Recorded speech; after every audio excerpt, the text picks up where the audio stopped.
భారత యుద్ధం అంటాన్ని ఎక్కడ శపిస్తుందో అని భయపడి ధర్మరాజు ఆవిడ చూడడానికి అడగ కృష్ణుడు చెబుతాడు, నీకు లౌక్యం తెలియదయ్యా వచ్చిన అమాయకుడు, వాళ్ళ కొడుకులు 100 మందిని చంపేసిన భీముని నీ పక్కన పెట్టుకుని నువ్వు బలకరించలేదయ్యా అర్థం కాకుండా మారే వచ్చే వాళ్ళ యుద్ధం ఊరుకు అంటే ఊరుకు వెంటగా ఇది అతి అహింస అతి.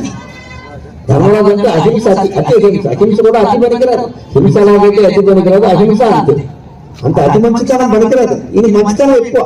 మా పెద్ద అయితే యుద్ధం చేయకుండా ఉండాల్సింది. యుద్ధం చేసావు భీముడు వాళ్ళు 100 మందిని చంపేసి కూడా భీముడు దూడ పెట్టుకుని నువ్వు వాళ్ళని చంపేది వీడే గుడ్డుమాడని చెబుతాడు. ఇక్కడ వాళ్ళు బతకలిస్తారా? ఏకదేశం జరిగింది నోరు మూసుకోరు నువ్వే. పాప కృష్ణుడికి వాళ్ళని రక్షించడం కర్తవ్యం కాబట్టి కుంతీదేవికి మాట ఇచ్చాడు కాబట్టి వీళ్ళ 5గురు కంటే ముందు తాను వెళ్ళాడు. గాంధారి శపించింది, దాన్ని కృష్ణుడు పొంగు బట్టి భరించాడమ్మా. పరమాత్మ చెయ్యని నేరానికి శిక్ష అనుభవించాడు. నా వంశం పోయినట్టే నీ వంశం పోతుంది, నా కొడుకు దుర్యోధను మట్టిలో పొరలాడి ప్రాణం వదిలేసినట్టే నువ్వు అలాగే వదిలేసి